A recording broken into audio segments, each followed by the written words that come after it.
Lawrence, it is good to see you again. And you are perhaps the best person to tackle this first question that we start off this day, looking at the bookends of the last 20 years. Of course, 9/11, your book, as Nick just mentioned, The Looming Tower, examines the origins of it, and COVID, plague year, not to mention End of October, which is fiction, but strangely prescient. Plague year examines America in the age of COVID, America in 2020. And so that's how we're going to start this conversation today, talking about some of Lawrence Wright's big ideas at first. We'll go into Al-Qaeda, 9/11, the evolution of terrorism that allowed for 9/11 and that succeeded 9/11. We'll talk briefly about China and what it saw America doing over the last 20 years, and then we will end with COVID. Logistics here, you can ask us a question in the chat. I encourage you to do that throughout the next half hour or so. You can also raise your hand, as always, and we're practiced at that. So we want to get to your questions. We'll go for about half hour or so, and then we'll turn it over for the last few minutes to questions.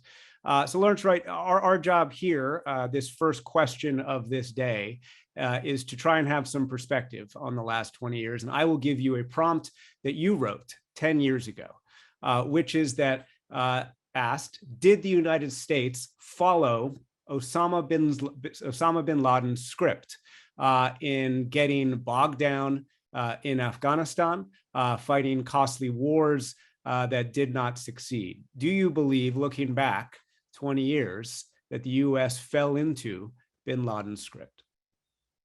Well, and Nick, thank you for doing this, and congratulations on your new baby. This a great moment for you. Thank you. We'll see if he interrupts. Yeah.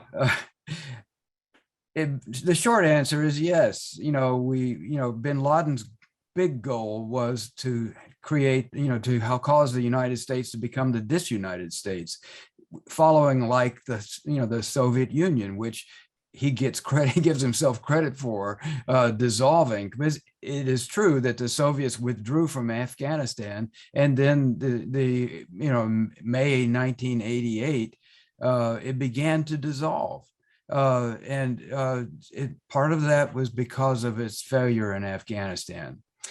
Well, we failed in Afghanistan as well. We're not going to fall apart, but we are a nation that is so disunited, and the civil conflict is as great as it's ever been since the Civil War. So, we're a nation at each other's throats.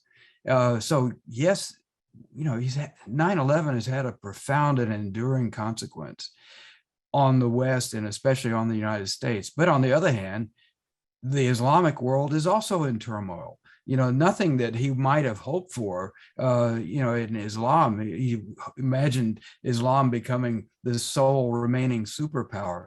Well, the Islamic world is really still buried under corruption and tyranny and incompetence, and so much of it is in oppression.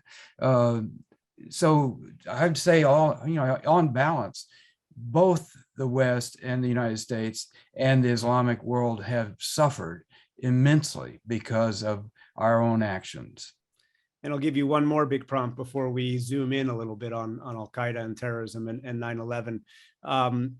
Earlier this year, you were remarking how on 9/11, the days after, you were writing, sometimes crying, as you wrote, and you also had a feeling, a sentiment that your generation would have to step up, and that America would have to represent something. It didn't basically have to represent post-Cold War. It didn't need to represent anything, and that 9/11 was that calling that the US had to step up. And then you wrote this: America fell into confusion. The post-9/11 world was defined by the flailing actions of a wounded nation. Can you explain why you wrote that? If you think back on the time right after 9/11, we were reduced to such a vulnerable state. And, what occurred to me is, my parents' generation, my father spent 7 years in wartime, in World War II in Korea. And, it was the greatest generation. We took we made a country into the strongest country in the history of the world. And we created democracies all over the world. And it seemed that, after the fall of the Soviet Union, that there were no more enemies. And, we can relax now. 9/11 changed that. And it was a summons, but a summons to what? There were so many people that you have to credit who, volunteered to join the armed services or our intelligence community, who ran for office. Many people rallied because they felt the need to help save America and what we stand for. But, the truly unfortunate thing is the opportunities that we might have had to reshape the world in our image and make ourselves a better country were squandered by needless wars. I'm not saying we shouldn't have gone on to Afghanistan. We should have gone in and tried to get bin Laden. We should have completed the mission there. But Iraq was a horrible detour, which allowed al-Qaeda to regenerate and kept us from finishing the job in Afghanistan and getting out quickly. So our own actions took us away from the path that we might have followed that would have made us a stronger country and a better influence in the world than the one that we've become. There is so much to talk about there, but we want to use your expertise on the history of al-Qaeda for a few minutes now and talk about what led to 9/11 and the nature of terrorism that succeeded 9/11 and that while we are not dealing with every day like we felt like we were 20 years ago or even 5 or 6 years ago with the Islamic State, certainly is one of the lasting legacies of September 11th as the day. So take us through one of the key points that you make throughout Looming Tower, which is the evolution of terrorism. So it's a big question, but as quickly as you can, take us through why it was so important that Sayyid Qutb, that the Muslim Brotherhood, that the Takfir that was created by Sayyid Imam al-Sharif, why did that change the nature of terrorism that existed before 9/11 to make 9/11 possible? You mentioned the name Sayyid Qutb, and if you think, as I do, that all social revolutions go back to a book, the book was Ma'alam fil Tariq, which was signposts along the road, or usually translated as milestones. And he was in prison. He was a member of the Egyptian Brotherhood. And in 1964, he smuggled out the manuscript for this book. And everybody read it. And it's the book that inspired Zawahiri and bin Laden. He talked about the world, that the West has failed, Marxism has failed. It's time for Islam to regain its rightful place. And he called for a vanguard of young Muslims that would restore the glory of the ancient Islamic empire. And young people like Zawahiri and bin Laden, in their hearts, they signed up. Nasser hanged Qutb in 1966. And that same year, Ayman al-Zawahiri started a cell to overthrow the Egyptian government. He was 15 years old. It gives you an indication of the lifelong dedication so many of these people who gave to this organization. I think right after that, the very next year, 1967, was the war with Israel, which Nasser carelessly provoked. And it's called the 6-Day War, but really it was over in an afternoon when the Israelis destroyed the air forces of Egypt and Jordan and defeated also the Iraqi army. I mean, it was a moment of such immense humiliation that the foremost armies of the Arab world had been dispensed with in less than a week. And there was a tremendous feeling of humiliation, which is, I think, a theme that we often neglect in talking about 9/11, because our own humiliation, I think, led to a lot of the careless actions that we've taken. But 1967, a question was posed in the minds of many Muslims. why did God forsake us? You know, why does he favor the Jews? And the answer that many of them took was, we weren't religious enough. We weren't pious enough. We need to go back to the fundamentals of our religion. And much of the radicalism came out of that moment. And then out of this cloud of despondency, the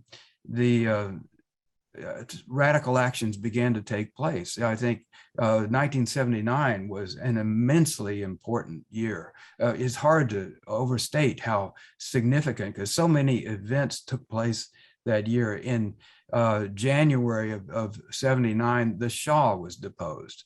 And the Ayatollah Khomeini is invited back to become the supreme leader. And this was an earthquake in world politics, but especially in Islam. It showed that you could take a rather modern country, a developed and prosperous country like Iran, and turn it into a radical theocracy, which was the goal of Schifrin, bin Laden, and other young Muslims. And this event showed that it was totally possible. And then in November of that year, a group of young radicals took over the Grand Mosque in Mecca in Saudi Arabia. For a lot of Saudis, they see this as their 9/11. It was an amazing thing. They occupy the holiest place in Islam for 2 months. 2 weeks. The mosque was under siege, and in order to counter this takeover of the mosque, the royal family had to strike a deal with the clergy to allow them to attack. And the deal essentially empowered the clergy, created the religious police. It installed religious people in consulates and embassies all over the world. And, suddenly religion became a far more important force in Saudi Arabia. And in some respects, you would have to say that the Muslims who seized the mosque were partially successful, even though the king stayed on the throne. And then, of course, Christmas Eve, 1979, the Soviet army marches across the bridge into Afghanistan, and the Mujahideen are awakened. And young Muslims come from all over, including from Saudi Arabia, including bin Laden, to fight off the Soviets. This was the turning point. This is where, in that crucible, and I want to underscore the fact that bin Laden and his Arab Mujahideen they were totally inconsequential in that war. In fact, they kind of got in the way, but they saw themselves as the defining difference. And in 1988, as the Soviets began to withdraw from Afghanistan, that same month, bin Laden sent out feelers to some of his closest colleagues about a new organization he was starting that he envisioned would be a kind of Muslim Foreign Legion that would go wherever Muslims are under siege. And this is the organization that came to be called Al-Qaeda. And of course, it was facilitated by bin Laden's money, but that evolution of ideology, just emphasize that point, that one of the main things that came out of that history, as you write, is the evolution of who is a legitimate target. And the version of terrorism that Al-Qaeda helped cement was that Muslims were a legitimate target if they were living under or assisting governments that were sponsored or supported by the United States. Why was that so important when it comes to this evolution?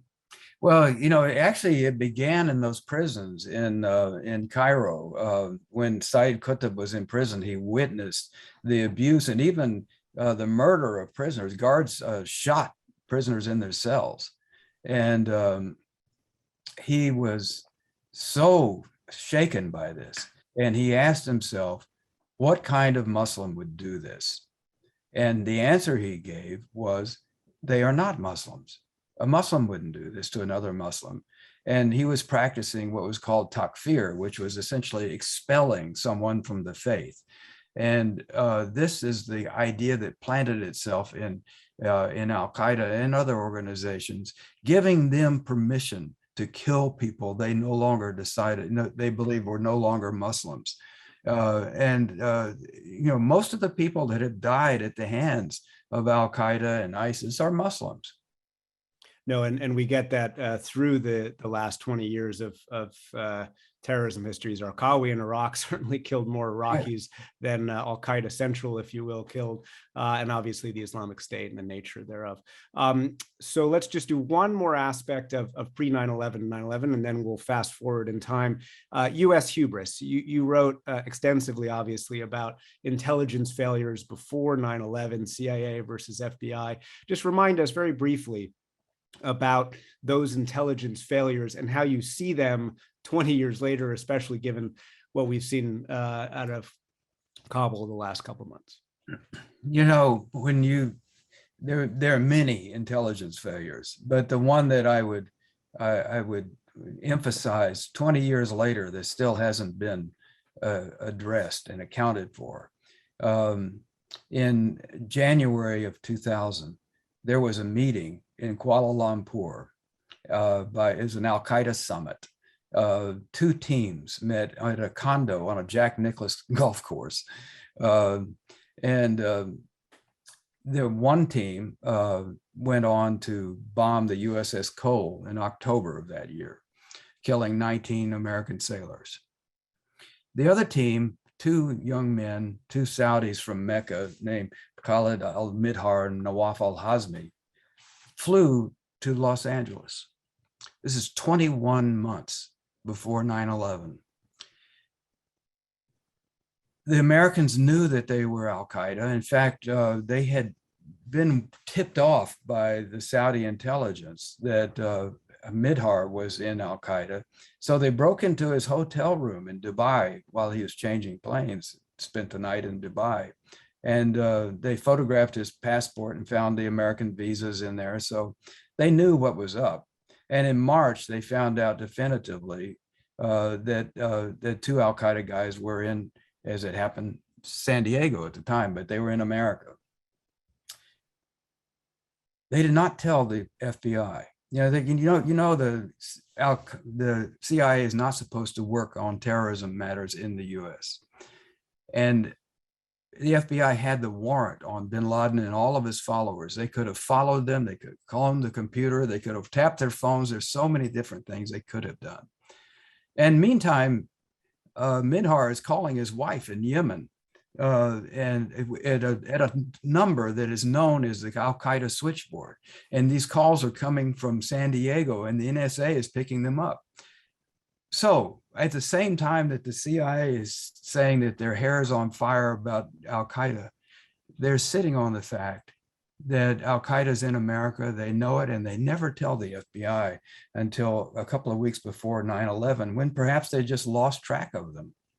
So that has never been accounted for. If you want to talk about intelligence failures, I feel that had the CIA shared that information with the FBI, we might have, it was our best chance to stop the plot of 9/11. But that was an example of the failures in America at that time because of the institutional and personal rivalries that were so characteristic of the CIA and the FBI at that time. And it placed the nation in danger and actually had terrible, terrible consequences. So we've zoomed in to a few aspects of 9/11 itself and Al-Qaeda and terrorism history. We're going to zoom back out again, think a little bit more strategically again, and draw a line toward COVID. And we're going to stop on that line in 2007 and 2008 for a second and talk about Beijing. So the US, the West, is in a housing crisis. We know, of course, why we're talking about China, because we're about to talk about COVID. But in 2008, Beijing sees the West as Obama put it, the U.S. is no longer the lender of last resort. That China sees the implosion of the economy and says, the U.S. and the West is not as strong as it thought it was. We have seen throughout the last 20 years, not just in the last few months, Beijing look at Iraq and Afghanistan and say, the U.S. is bogged down in the Middle East. Can you talk just briefly, before we get to COVID itself, about this process that Beijing undertook, certainly in the last 13 years, perhaps 15 to 20 years, that allowed it to decide we can pursue a more muscular foreign policy? It's interesting when you think about China, and it had always been so reclusive in world affairs. I think back of the wars to try to, like the Boxer Rebellion and so on, all these things to try to elicit China to come into the world. And now, it is very much in the world. And, China sees itself, this is its century, and it has been waiting for this moment for a long time. The U.S. was strong, and militarily, there's still no comparison between our military forces and China's. But the assertiveness of China at a time when the U.S. is on a back foot and uncertain about its role is really coming into play. And China is doing everything it can short of war to undermine us. And this is true with Russia as well. So we are, there's an undeclared war going on. It's taking place in the cyber world and in the diplomatic world. But, the efforts to weaken the U.S. Are aided by our own failing efforts to manage the rest of the world. We're at an interesting point where, there's a reset. We've withdrawn from Afghanistan. This could actually be to our advantage. It's been a tremendous waste of our resources. It's been very divisive. And it's been, yes, there was 2 decades in Afghanistan where, progress was made for young women especially, but it looks like, we've circled back to the beginning and haven't achieved anything. So, we're demoralized by our efforts in the world. I think, if there's one thing that concerns me at the top of the list where China comes into play is Taiwan. Is this the moment when they would think that they would make a move on Taiwan and test our resolve there? If you're in Beijing, it might well be seen as an opportune moment to do that. Yeah, certainly there is a robust debate happening amongst China scholars about whether Afghanistan has anything to do with Taiwan. And I want to put that aside for now. I'm sure it'll come up today, because you've written so much about 2020, about COVID, and of course you researched even before COVID arrived the kind of worst case scenario of a disease basically breaking down civilization in the end of October. That's not what we've seen, obviously. What we've seen is, as you called it, the plague year. And let's start with China, and then we'll go to the U.S. You make an important point in the book, which is that there are 2 competing arguments for the origins of COVID, of SARS-CoV-2. One is an accidental lab leak that came out of the Wuhan Institute of Virology, and the other is a natural evolution. And you make an important point that I think is getting lost in this debate. Why are both possibilities, whether it's a lab leak or whether it's natural evolution, why are both a harbinger for the future? Well, that's a really good way of framing the question, because, we don't know what happened. And Chinese are doing everything they can to obstruct any further information coming out of the early days of that development of the pandemic. Either if it's a lab leak, and I don't think people are familiar with the fact that lab leaks are far more common than we would like to understand. I mean, we've had lab leaks in the US, Fort Detrick and CDC. We've had Smallpox leaked out of labs in the UK on 3 different occasions. Nearly 100 people died. We know that SARS-1 leaked out of labs in China on 4 different occasions. So, this happens, and it could well have been the origin of SARS-2, which is the virus that causes COVID-19. But it could also have come from nature. Now, with SARS-1, we know it came from bats and probably passed through an intermediate animal. A civet cat is what is normally thought of. And, that's a perfectly natural and believable way, a pathway that this disease could have come to pass. It's Chinese behavior that makes it so suspicious that it might have come from a lab. If you go back to SARS-1 in 2002 and 3, when World Health authorities went to China to try to find out what was going on with this new virus, the Chinese officials reportedly hid the patients in ambulances and taxis until the authorities were gone, and denied any responsibility for it. And it was that kind of obfuscation that caused the World Health Organization to rewrite the rules to demand greater transparency. And this was the first real test of that. And, the Chinese have totally failed that test.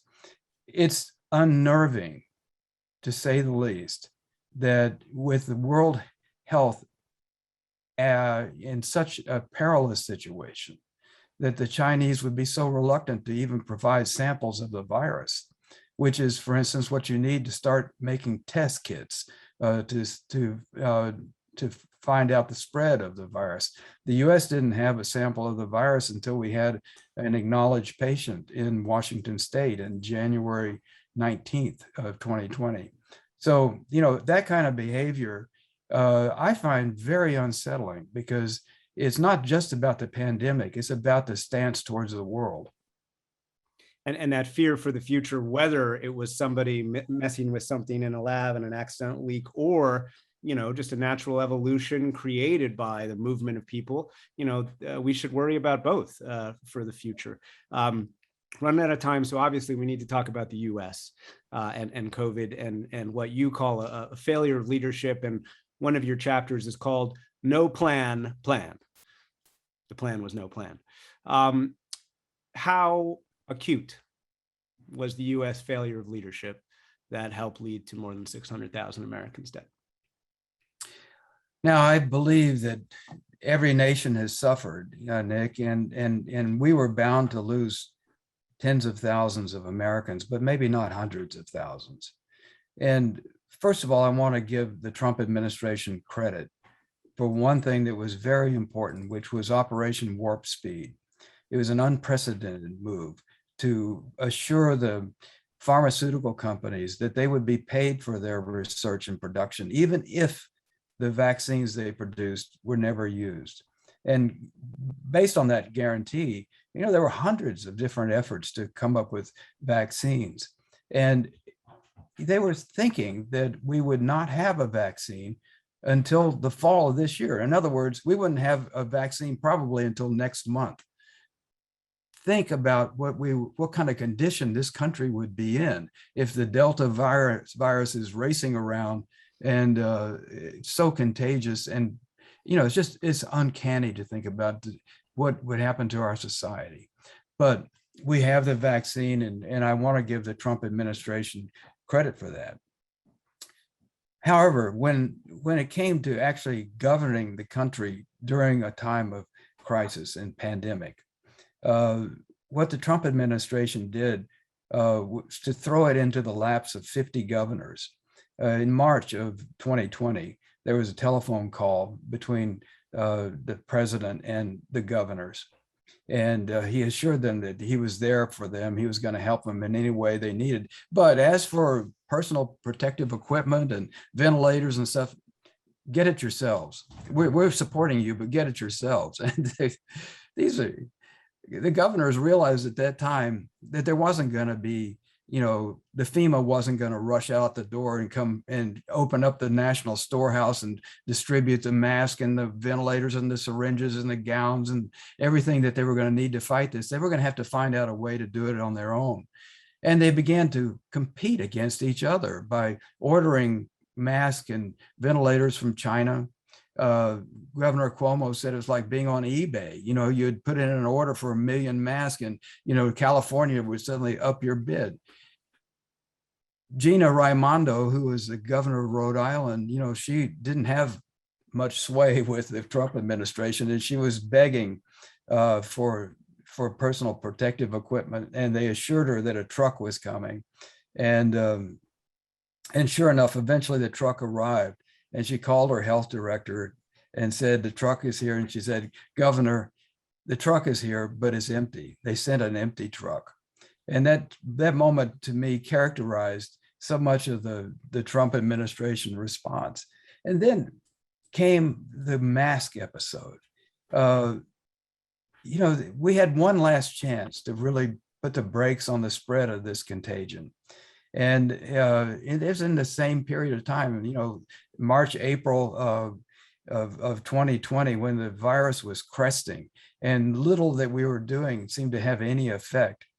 Matt Pottinger, who was the deputy national security advisor and a former reporter for the Wall Street Journal, was calling sources in China. And they said, if you want to put the brakes on this, there's only one thing that you can do, which is masks.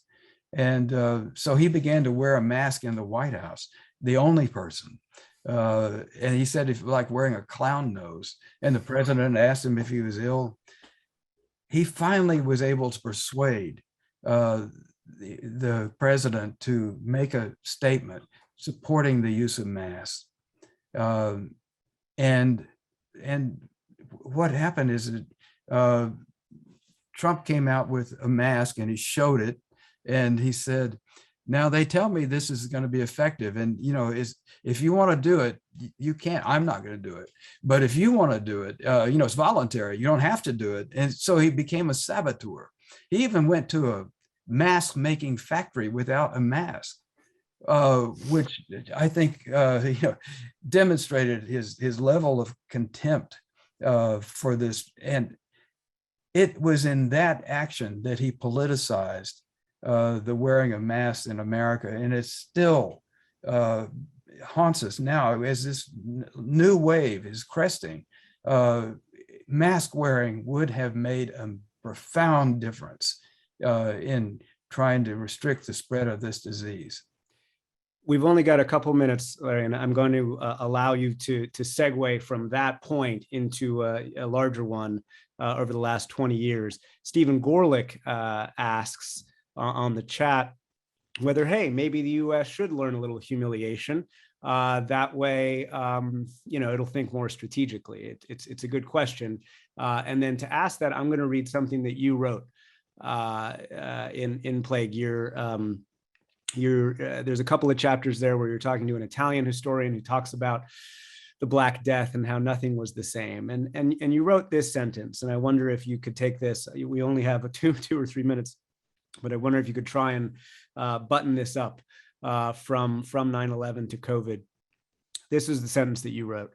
Wealth and power breed hubris, and perhaps COVID-19 was the force that America needed to be humbled, to reckon with itself, to once again attempt to create the democracy it had always intended to be. That is the hopeful version. But is that how you feel looking back on these 20 years and these bookends of 9/11, Afghanistan, knowing what happens, and COVID? I would say this, Nick. This pandemic has been like an X-ray into our society to show us all the broken places. Before this happened, there was a ranking of all the nations of the world in terms of their preparedness for a pandemic. And number one, in terms of being the best prepared, was the US. Number two was the UK. Now, if those rankings have been turned upside down, you might have been more accurate, because, Angola and Vietnam and Latvia did very well, and we've done so miserably. that question of humiliation is a good one, because, you know, we can take being humbled and make ourselves a better country. If you look at the Great Depression, you know, we remade ourselves as a country into a more compassionate and resilient country than we had been. World War II, you know, as already mentioned, you know, we transformed ourselves. 9/11, we went to war in Iraq. We started torturing prisoners in Guantanamo. We took a lot of wrong turns. So we had an opportunity, which was a disaster, and we made it into a worse disaster. Now, I think, you know, when I was studying the plague year in you know, the bubonic plague in Italy in the 14th century, it changed their society. Of course, it was far more fatal. It killed a third of Europe, but people began to realize that what they had been doing wasn't working, and it opened their minds to new possibilities, and fresh thinking came in, and that fresh thinking is what became the Renaissance. We may not have a Renaissance, but we could easily have a readjustment of our thinking, whereas as it pertains to government, science, education, and our place in the world. And it's my hope that if something good comes out of all of this 2 decades of struggle, that it will be a better country and more aligned with its capacities and its ideals than it has been in the past. A quintessentially American way to end with a little hope, but spot on. And so on behalf of 300 participants, wow, and Aspen Security Forum, Lawrence Wright, thank you very much. It's an absolute pleasure. And to all of you staying on, please do. And we wish you guys a very interesting and thoughtful day. Thank you.